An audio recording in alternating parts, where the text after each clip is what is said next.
This land isn't just in your blood. It's under your fingernails and worn with pride. It's not a job. It's your livelihood. Here, overtime is all the time. But you wouldn't have it any other way. It's written into your DNA. It's what you thrive on. And while farming will never be easy, we can make it better. Introducing the Pioneer 100 series. Meaningfully different canola hybrids. It's time for RealAg Radio on Rural Radio Channel 147 on Sirius XM.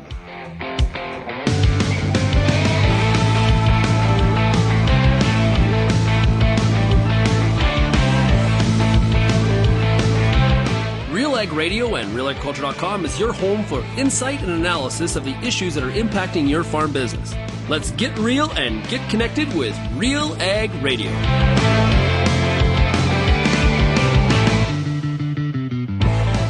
Welcome to RealAg Radio here on Rural Radio 147 at Sirius XM. Shaun Haney, your host here on this Thursday edition of the show. Thanks so much to everybody for making RealAg Radio and Rural Radio 147 a big part of your workday. And, of course, a big shout out to everybody listening out there on the RealAg Radio podcast as well. Well, it's Farmer Rapid Fire, which is brought to you by Pioneer Seeds Canada.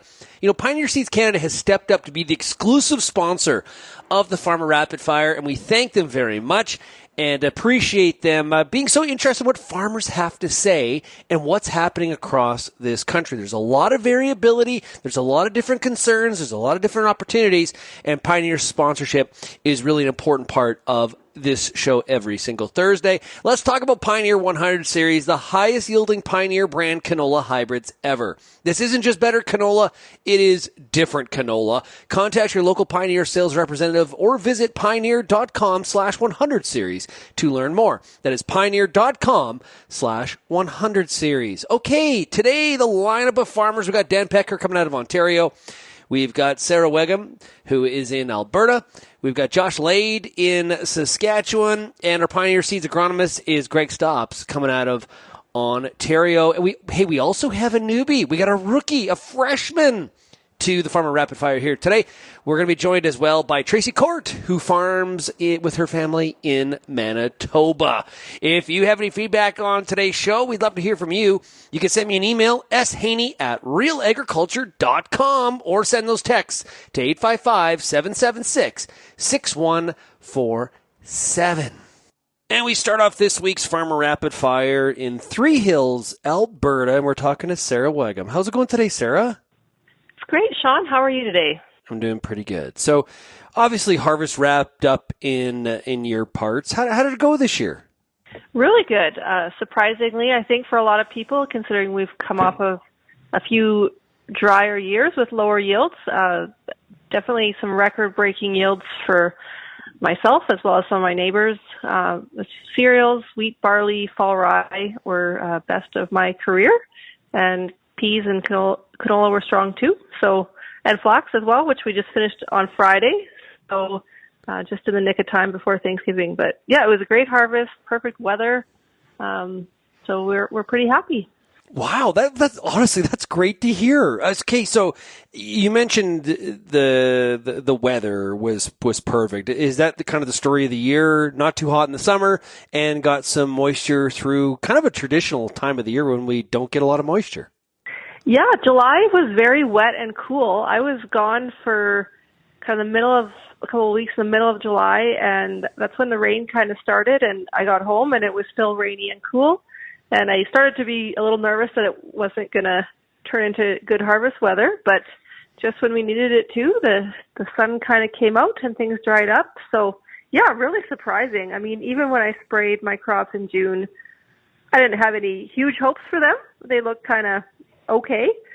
But yeah, I guess I learned this year that it doesn't matter maybe too much what you do as long as you get a lot of rain in July.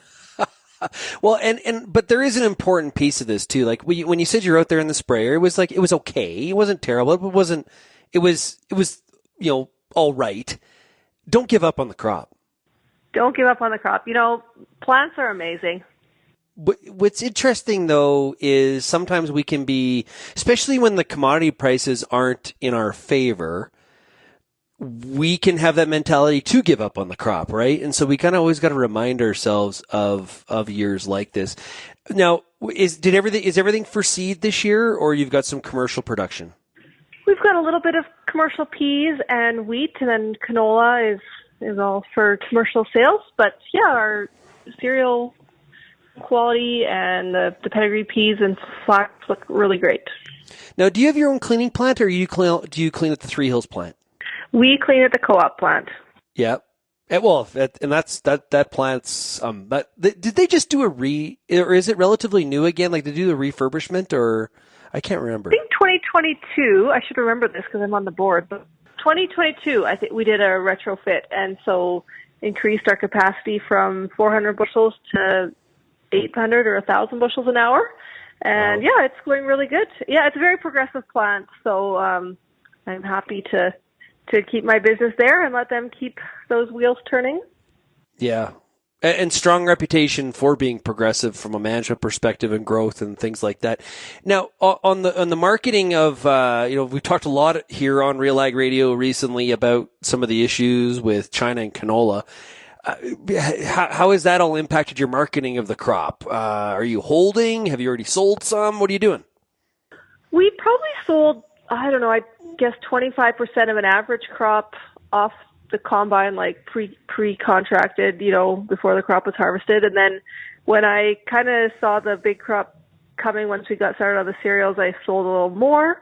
But yeah, we sold a lot in the bin. And of course, I wish, I'd marketed more before we harvested, but that's the way it goes. So I think we'll just try to manage cash flow. Honestly, I need to kind of look at how much grain we have to move this winter and just maybe manage the logistics from a time point of view. I mean, the last couple crops have not been very big, so you could be a little bit kind of, we'll haul when we want, when we feel like it, because there wasn't a time crunch. But I do feel a little bit overwhelmed by the volume of grain there is to move, and I don't want to leave it all till the end of the crop year. So just maybe looking at more of just like a timing point of view, and just kind of having a nice regular work flow throughout the winter, and try not to be too stressed out about it. Well, yeah, no, you got to manage that too. Do you have enough? Have you had enough storage? Like, you're a seed grower, so you're used to storing stuff. But do you have enough storage for everything? We did manage to get everything in a bin or in the elevator. We had to borrowed a bin from my cousin for some short-term storage that he didn't need right at the moment, but he needed later on in the season, and we definitely filled some of the smaller out-of-the-way bins that we don't always use. We don't have a grain bagger, so, I mean, we definitely could have gone down that route, but, it was, I guess I wasn't that excited to try something new on this year when we're dealing with a lot, just a lot of grain coming off of the field at one time, and being a rookie grain bagger might not have been the most fun. So we managed to find a home for everything, and we do have a lot of storage for, relative to our acres, so that helps, but it'll be a bit of cycling and managing the cleaning schedule to make sure we have enough space as we go. Yeah. And how's the plan coming for 2026? Yeah, I need to sit down and get a little bit serious about inputs and just planning my acres. I know got some decisions to make about fertilizer. Obviously, pulling off a big crop, probably expecting a hefty fertilizer order, and we usually do some pre-buying, so I need to get those numbers in place. That's definitely a task, couple weeks, and then just sort of see, I guess, how sales go, to kind of maybe tweak some acres here or there, but get kind of the big pictures in place here this month is my goal. Yeah, you're probably not going to like the prices, I'll be honest with you. No. Yeah. I've heard that they're not great, and they're probably not going to get much better. Yeah, that's kind of what the drift I've been getting as well. Do you have a lot of flex in your acre plan? You obviously have a seed operation, you've got some commercial production. Is there a lot of flex in it, or how do you manage that? Not a lot. If you look at the, I think we've had some drier years where we didn't put down as much fertilizer following some of those poorer crops. So we're looking at it, I think the flex will just be a bigger overall number, seeing what we pulled off this year, and that'll be kind of the variables that we're dealing with. It's just how much to put down on every acre, and I think it'll be interesting to see what next year brings as far as weather-wise. I mean, we really had kind of 1 month of no drought, which turned it into a fantastic crop, but really we have not, I wouldn't say broken out of a long-term drier cycle. How was Thanksgiving? Did it go, everything, have a great time? Well, it's always great when you are done harvest. You can really relax and enjoy that turkey. So we finished our flax on Friday before the long weekend. I would say I enjoyed it, but I felt so tired. The Saturday, I woke up and I was like, I have zero energy. So I was with my some extended family, but we were all pretty chill, and there was lots of napping to be had. Well, especially after turkey. But you come off of harvest, and eat a bunch of turkey. No wonder you're napping. I know. It's like food coma, times 2. It's funny how you can go during harvest, and then as soon as it's over and that adrenaline drops, that's either when you just want to, all of a sudden you just want to go have a sleep, or sometimes people get sick. So that's kind of the harvest that tends to happen every year. Hey, Sarah, thanks so much for joining us here today on the Farmer Rapid Fire. Really appreciate it. Great. Have an awesome rest of your day. Yeah, great stuff. That is Sarah Weigum out of Three Hills, Alberta. We've got more coming up here on the Farmer Rapid Fire, brought to you by Pioneer Seeds Canada.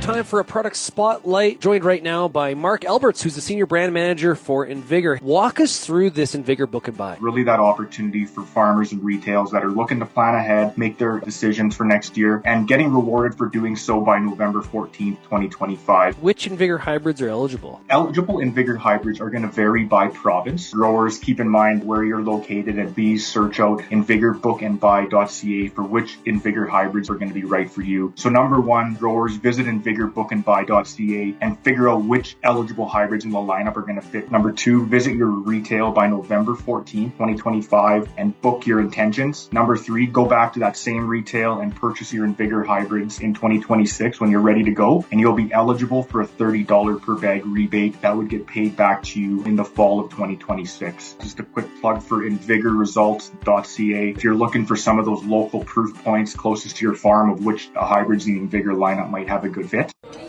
Anniversaries are a time of reflection, celebration, and connection. 10 years ago, G3 set out with a vision to build something better for Canadian grain farmers. And you joined us on that journey to launch a new national network. Thank you for the relationships that made it possible. A decade of growth, a decade of connections, and more in decades to come.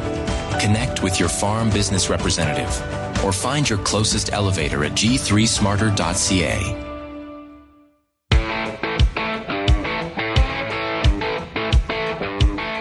Welcome back to RealAg Radio for the Farmer Rapid Fire, brought to you by Pioneer Seeds Canada. Up next, let's go to Osler, Saskatchewan. We're talking to Josh Lade. Josh, how are we doing?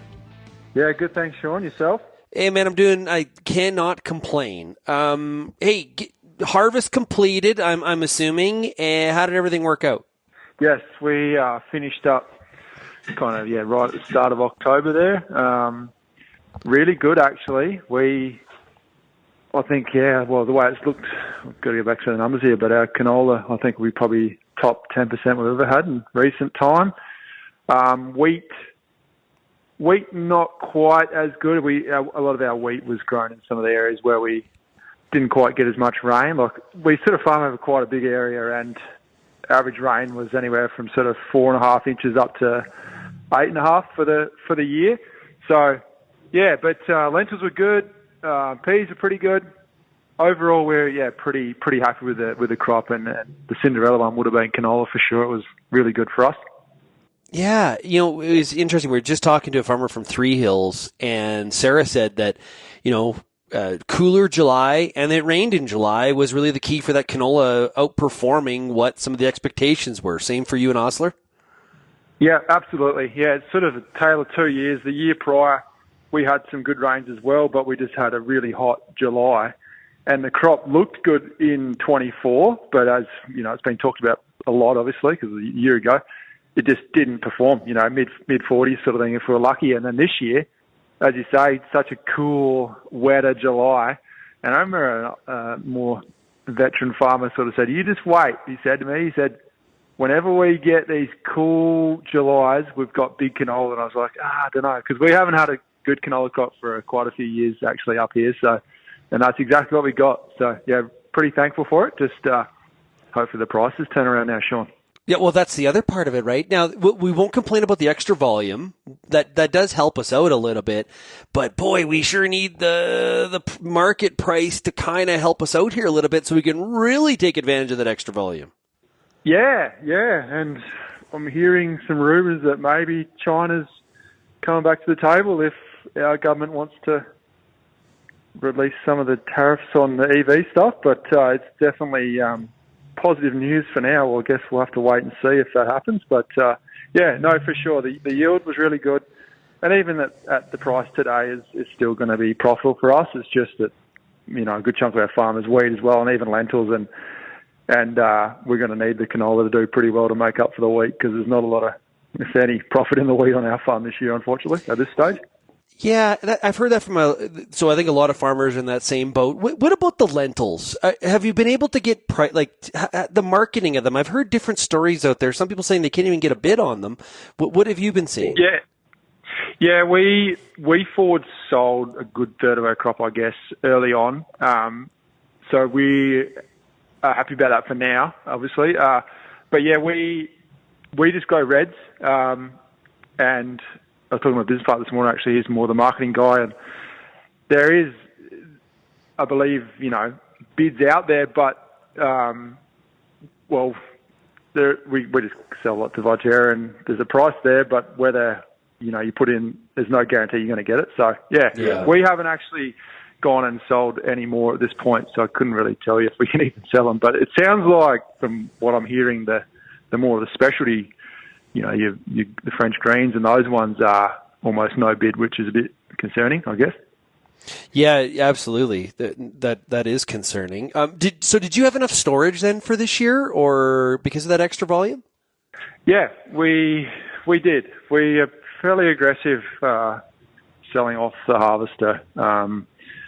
Just for the logistics, and so we have some basis contracts and working with some future stuff right now. But so we moved a lot of grain off the combine to help with that. So we don't obviously have enough storage to hold our whole farm. No way, especially a year like this. But we're generally pretty aggressive on moving something off the harvester just to help with that. So yeah, for us, Shaun, this year the grain we do have is in bins. We don't have any bags actually to worry about. So for us, we did okay. But we also, some of our wheat was down. We were a bit unlucky to get a bit of a hailstorm that come through that took a bit of cream off the top there. Oh, situation, unfortunately. Hate hail. Hail is it's the worst.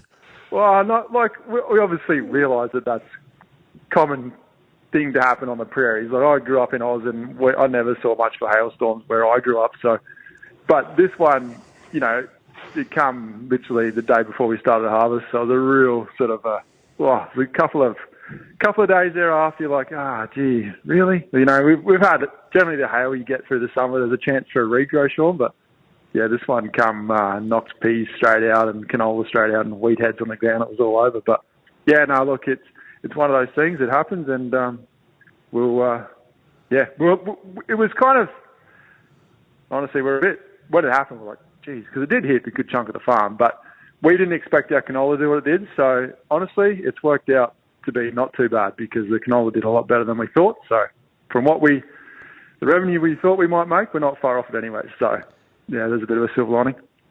So I know I probably asked you this, Josh, when we first met at that Saskatoon Berries game going back just over a year ago. What's the biggest difference farming in Australia versus in Western Canada?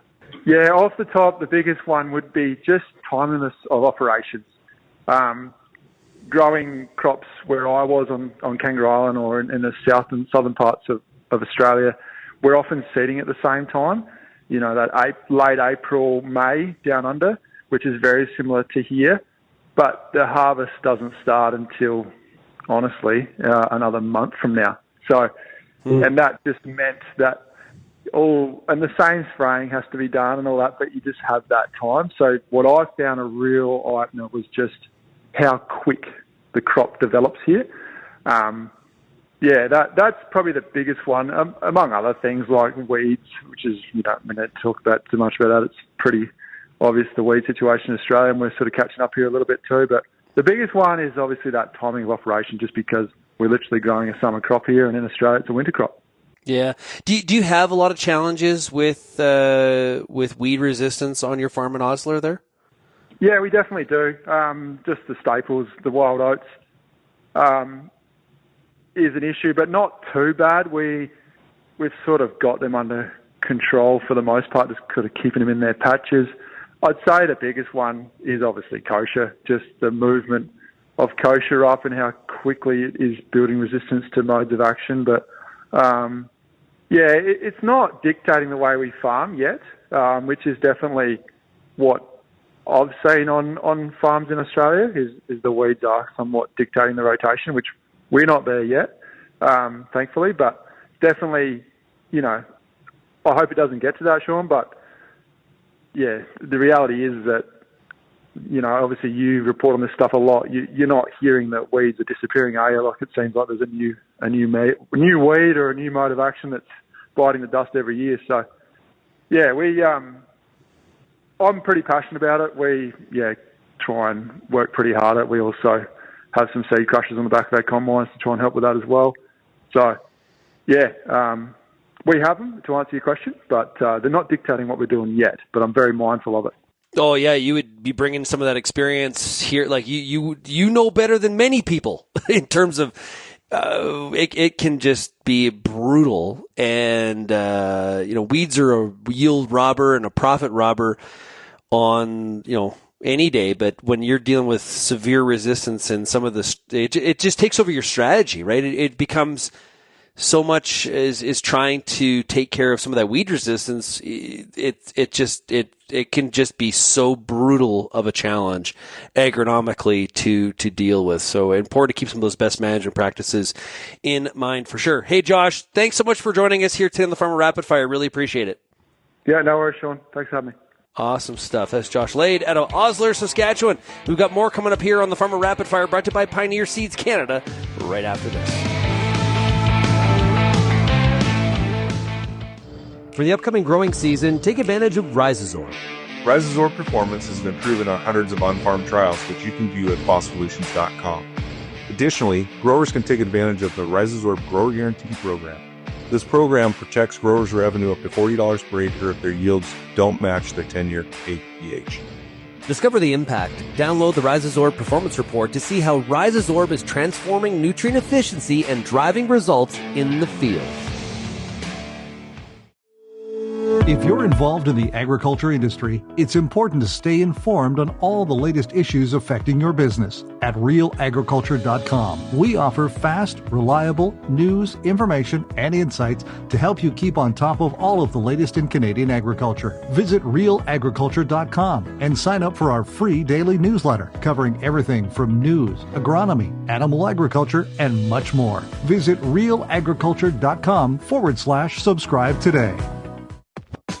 RealAg Radio is Canada's only daily radio show focused on agriculture. Get expert advice on Agronomic Monday. Tuesdays and Wednesdays will cover a broad range of issues. Thursday we'll hear from farmers across the country on the Farmer Rapid Fire.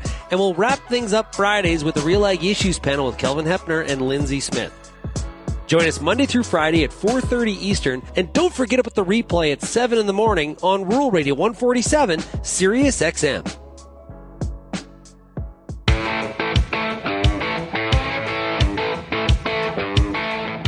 Up next in the Farmer Rapid Fire, brought to you by Pioneer Seeds Canada. Let's go over to Norfolk, Ontario, and we're talking to Dan Petker. Dan, how are we doing today? I'm doing great. It's a beautiful morning, and how are you? I'm doing great. So what are you up to this week on the farm? We're hopefully going to get soybeans wrapped up probably by about Friday afternoon, or if not Thursday night. And we decided to plant a little extra wheat, so I'm going to go grease my drill and, go do that. Why more wheat? There's a field with a bunch of erosion, so I don't want to grow it, but we're going to plant it so we can fix the farm do a bunch of construction next summer. Well, Wheat Pete, if you're listening, Dan did not mean he doesn't want to grow wheat. That's not what he meant. Misquoted. Yeah, right. Yeah, but because we are already at our limit of acres, our planned acres, and then we took the soybeans off of this one field, and it was just all of us said, this thing needs some remediation. So the wheat goes in. How'd the soybeans perform yield-wise? For the year, which is a common farmer refrain, amazing. It was very dry.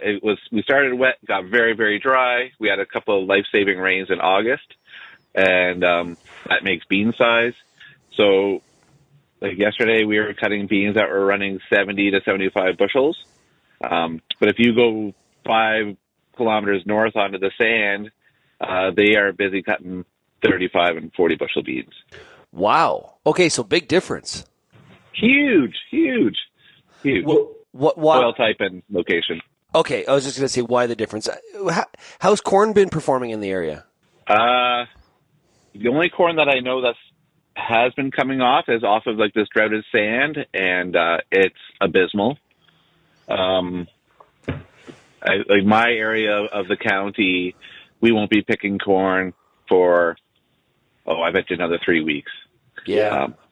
We're still green, but again, we had a couple timely rains, and we had the soil type that we're on, like this silty clay loam stuff.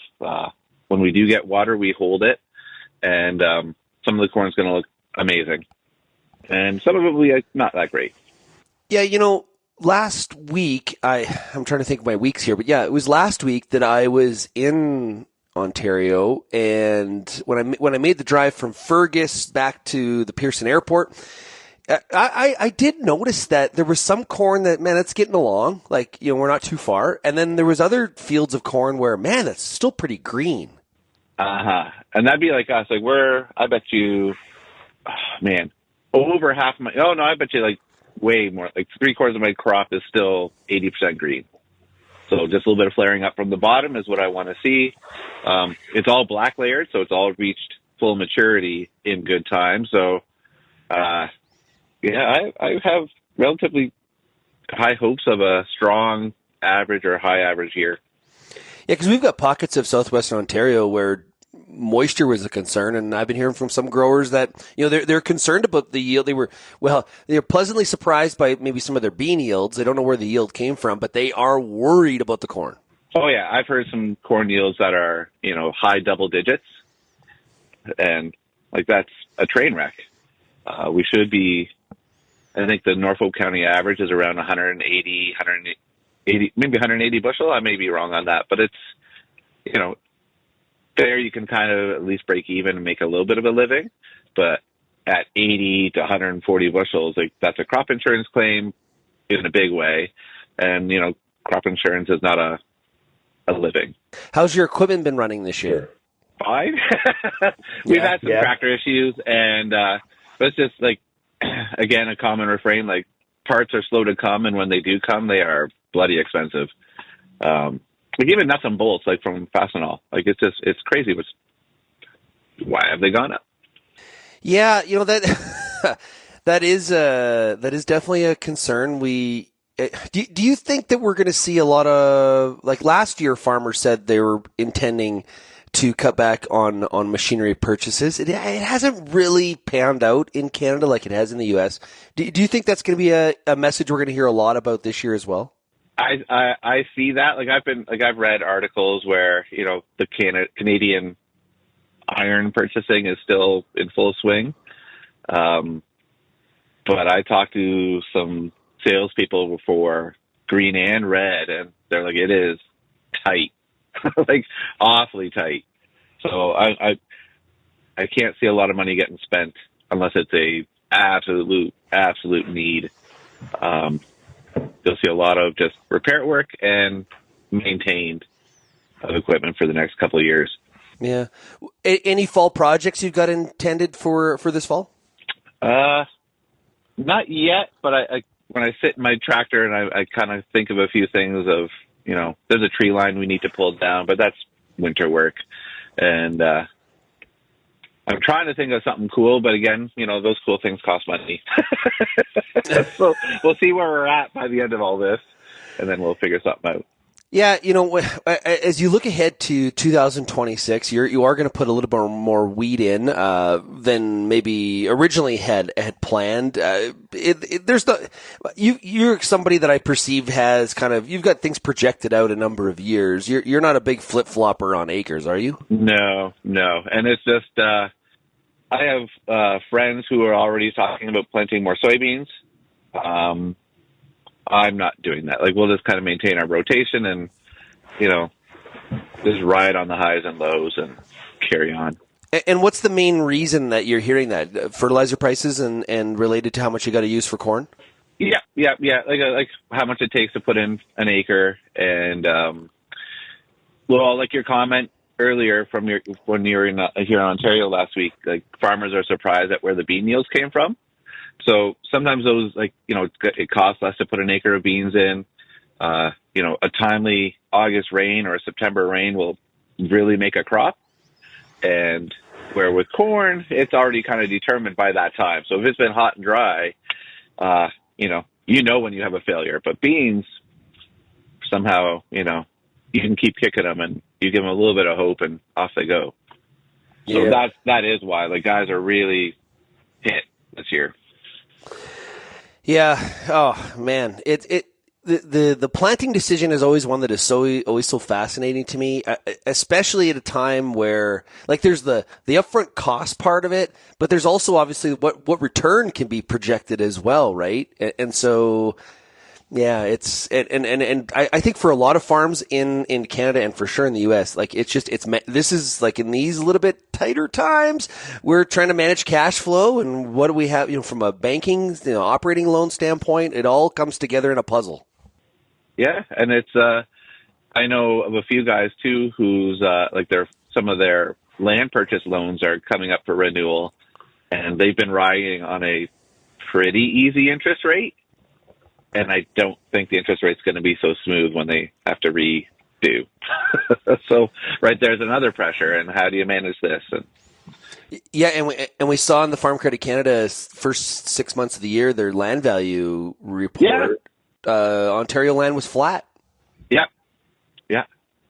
which is a nice thing, I guess.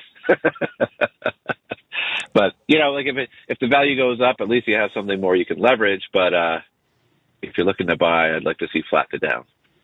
There you go. It depends on which end of the spectrum you're on. Absolutely. Yeah. Hey, Yeah. Dan, thanks so much for joining us here today on the Farmer Rapid Fire. Really appreciate it, my friend. For sure. Enjoy your day, my friend. Hey, we'll be back with more of the Farmer Rapid Fire brought to you by Pioneer Seeds Canada right after this.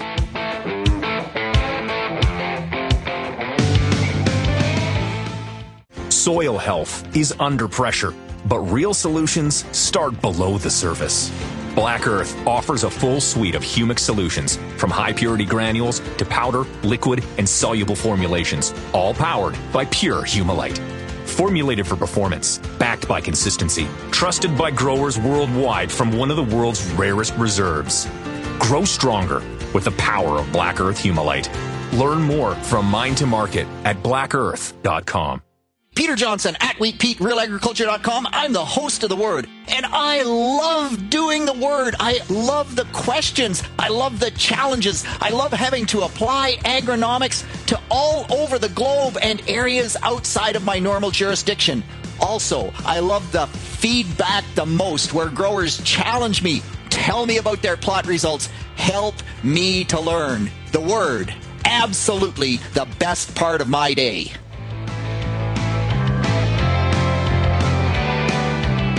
Up next on the Farmer Rapid Fire, brought to you by Pioneer Seeds Canada, we're going to go into Manitoba, we're into Plumas, and we're talking to Tracy Court. Tracy, how are we doing?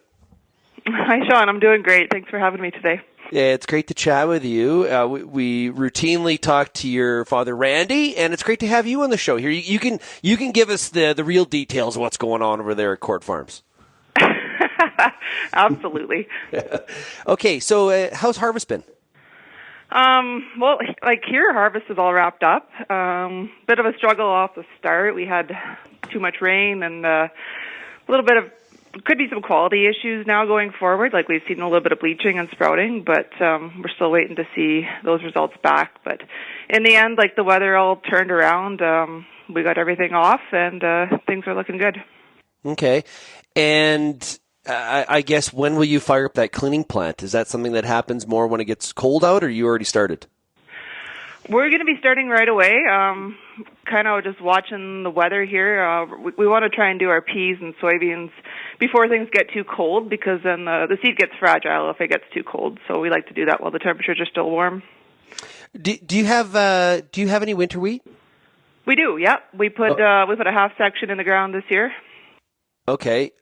How's winter wheat demand been for some of your customers? Has it been a pretty steady market? Is it growing? Is it shrinking? What's going on? To be honest, that market is shrunk a lot. It's not nearly as big as what it used to be. We do still see some demand. I'd say it's kind of plateaued, but it's not one of our big crops anymore, not at all. Yeah, and what's led to that? Is it because of fall rye, or just people moving away from fall crops, period? What's going on? I think a combination of both. We've seen guys move away from fall crops because of issues they had with the winter kill and drowning out in the spring, things like that. And then guys have had really good success with the new hybrid fall rye. In this area, we have guys that are continuously pulling off 100 bushel yields, and it just seems to pay better than the winter wheat is. Yeah. Any big fall projects on the farm at all? Nothing for fall. We're just kind of still playing catch up out in the field. We've got lots of field work to do and things like that. With harvest being late, everything's kind of been pushed back. So I don't think we're going to have much opportunity for fall projects. You know, one of the things that I've been hearing a lot from the RealAg audience is, or, you know, maybe I should put it this way. One of the questions I've been putting to the RealAg audience is regards to planning for the 26 crop. And one of the questions I'm getting a lot when I'm doing media appearances on other shows, more mainstream kind of radio and TV shows, is, you know, if things stay the way they are we going to see farmers plant canola? Which it's kind of a ridiculous question, because farmers are for sure going to plant canola. The question is, will it be less? What is your thought on that? You're talking to a lot of customers.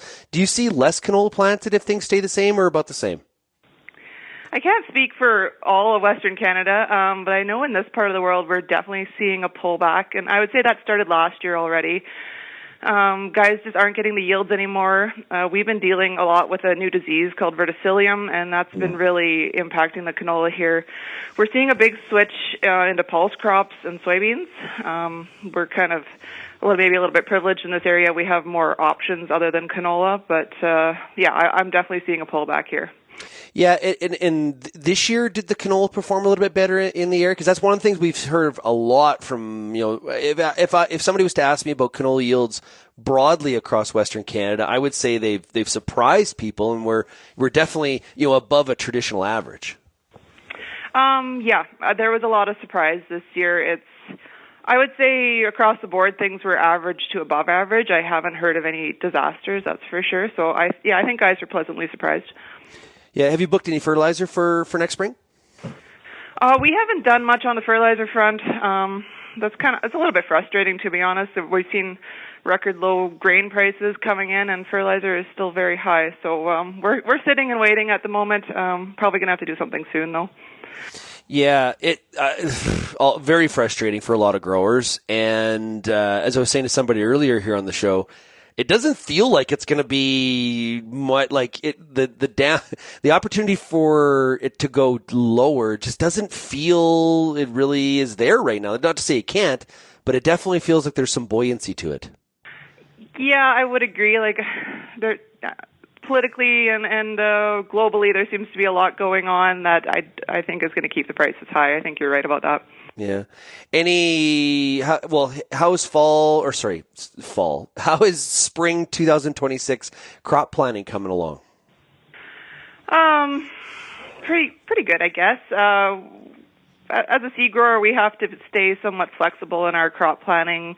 There's always last-minute opportunities that come along in the winter, and we want to make sure we have some land set aside to capitalize on those opportunities. I do have a general plan in place. But like no big changes going forward. I think it'll be mostly the same. Yeah, like as a seed grower, you're planning out, like just not for 26, but you've got it kind of mapped out maybe what's going to happen in 27 and 28, because there's a stock seed situation. There's a lot of planning that goes into it. What's the difference between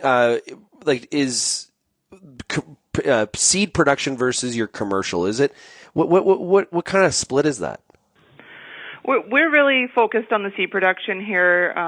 Basically, everything we grow other than our canola acres is seed production. So we're in that 65-70% seed production on our farm. So you don't have a lot of flex acres at all, then? We do, I guess. Like between crop types, we can switch between barley and wheat fairly easily, things like that. But there won't be any huge changes, that's for sure. Yeah, you mentioned some people looking back to soybeans. It was 24 soybeans did pretty well. Overall, how have soybeans performed this year in Manitoba? What have you been hearing? Once again, the soybeans were very surprising. We had a very dry summer, but I think those rains that we got right at the beginning and throughout harvest kind of perked up the soybeans, gave them a second chance to fill their seed pods, and overall, I've heard that things were really good on the soybeans. Yeah, so definitely an opportunity there for acreage growth. It's funny, soybeans in Manitoba they've had some swings, right? It hasn't been a consistent growth. It's sort of it was all the hype, and then it retreated, and now it feels we're back on the climb again. Yeah, I do think that maybe things expanded a little too quickly when the soybeans first came into Manitoba. Guys were pushing them into areas where maybe they weren't well suited, and then we saw that pull back when the weather changed and we turned into a bit of a drier cycle there. Soybeans weren't doing as well, so there was a pullback. But yeah, I think you're right. I think soybeans are looking good going forward. Okay, here's the big question. What's it like to work with your dad? You give us the honest truth. Don't lie to us. Me and Randy get along very, very well. We've always had very similar personalities, and there hasn't actually been a lot of friction between us, even though it's a father-daughter relationship. But I can't speak for everybody, but we get along very well. He makes it easy. Yeah, love the guy and cherish it. It is special when you can work alongside family members and do it in a productive and complimentary manner. I think that is so awesome, and it's congratulations on what you guys are doing over there at Court Farms.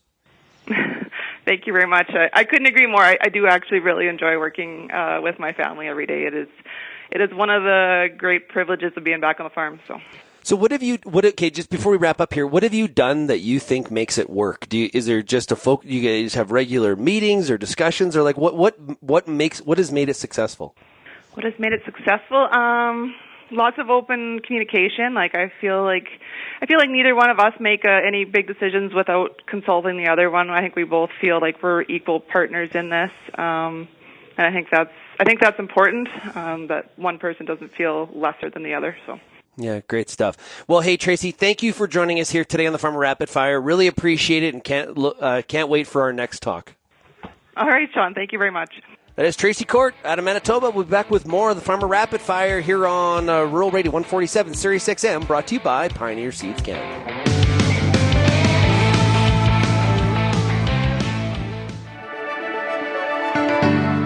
Built on over 100 years of seed innovation and unwavering commitment to farmers, Pioneer 100 Series canola hybrids deliver a step change in yield performance and agronomic traits.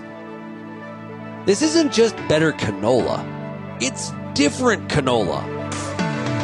Pioneer 100 Series. Contact your local Pioneer sales representative or visit pioneer.com/100 Series to learn more today. I'm Lindsay Smith, host of The Agronomist, and I want to thank you for tuning in for over 200 episodes of our beloved little program. Join me Monday nights, 8 p.m. Eastern on YouTube for our live and interactive agronomy Q&A. Each week, our guest panel will handle some of your toughest agronomic questions live, streaming on YouTube, Facebook, X, and RealAgriculture.com. Tune in Monday nights or go to RealAgriculture.com/agronomist and sign up for our email notifications and don't miss an episode.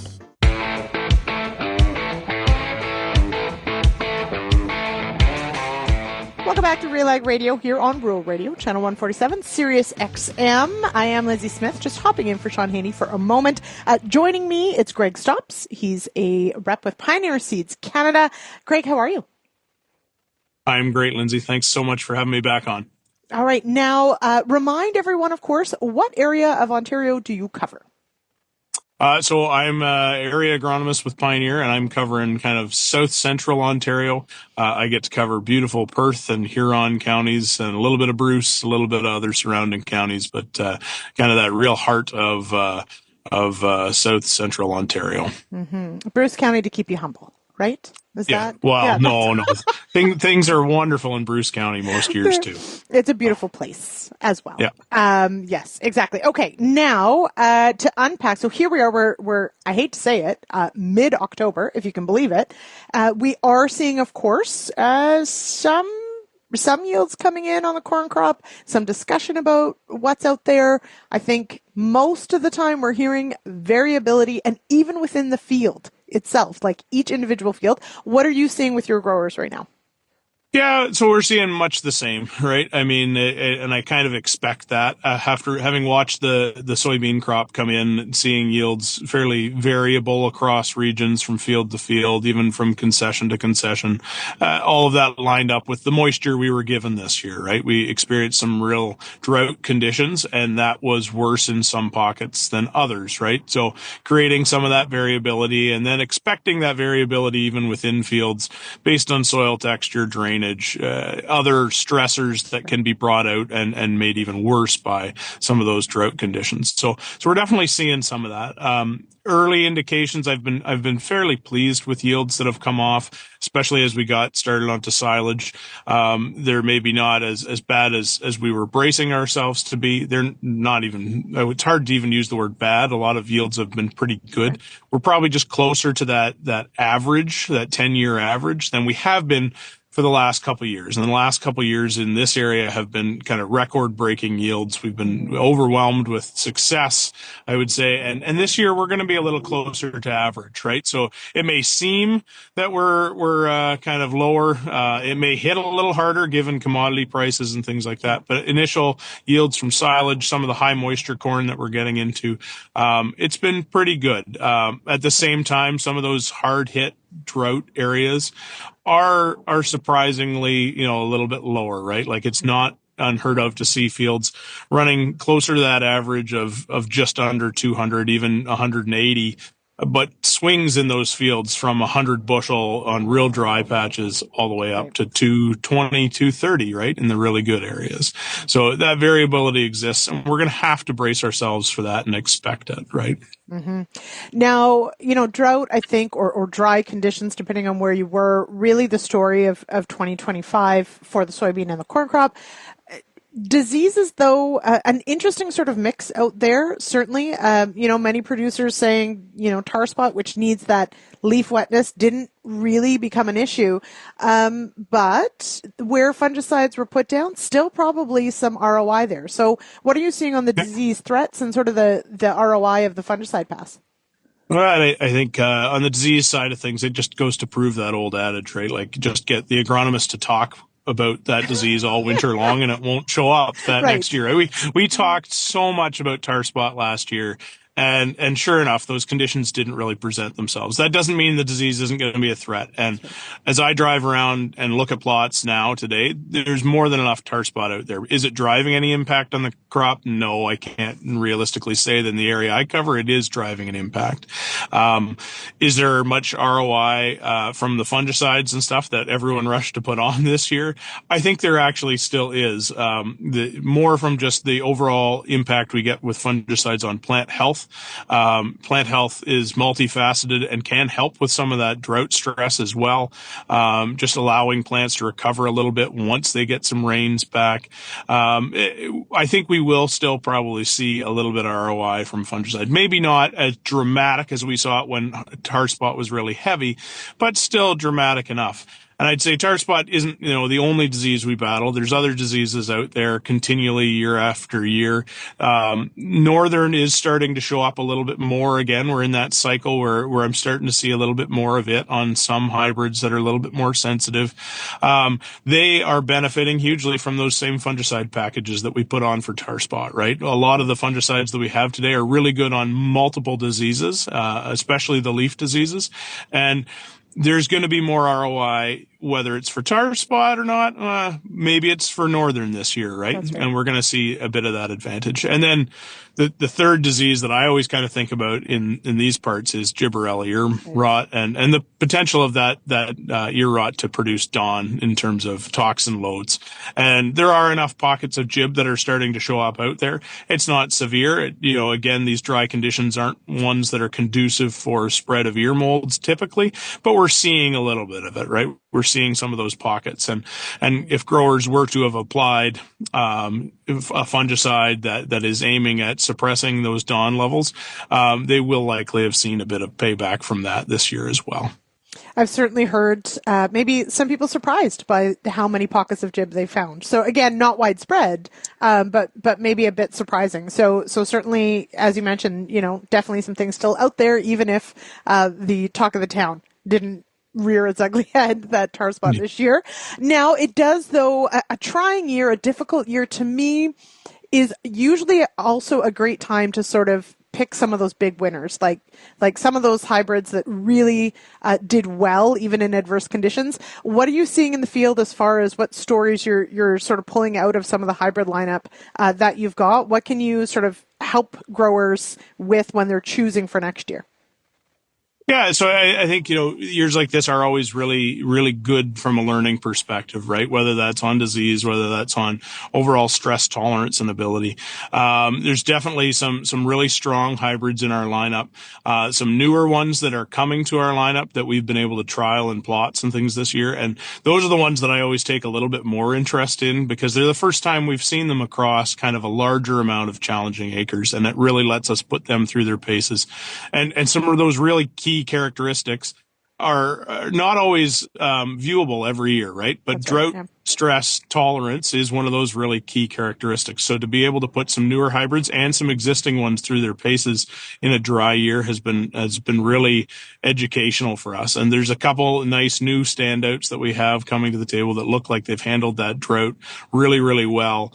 That look like they've established really good test weight. They've held really good plant health through some of those really bad pockets of stress. And they've held up really well on disease too, even in areas where it's only been mild pressure, they stand out. And the late season plant health has been pretty good on almost all of our newer hybrids and a bunch of our existing older ones as well. All right. Greg Stops, thank you so much for taking time to join us on the show today. Really appreciate it. Yeah. Thanks so much, Lindsay. That was Greg Stops with Pioneer Seeds Canada. Thanks to Lindsay Smith for stepping in there to do that interview. And, of course, Pioneer Seeds Canada is the exclusive sponsor of the Farmer Rapid Fire here on RealAg Radio. Let's talk about Pioneer 100 series, because Pioneer, they've got a 100-year celebration coming up here. And Pioneer 100 series canola is the highest-yielding Pioneer brand canola hybrids ever. This isn't just better canola, it is different canola. Contact your local Pioneer sales representative or visit pioneer.com/100 series to learn more. Now, You don't need to be a guest of Farmer Rapid Fire to provide your feedback and an update on what's going on your farm. You've heard from the farmers here on the show. Now it's your turn. You can call or text the Real Ag Feedback line 855-776-6147. Or, of course, you can always send me an email to shaney@realagriculture.com. Thanks, everybody, for getting real and getting connected with Real Ag Radio. Cheers, everybody.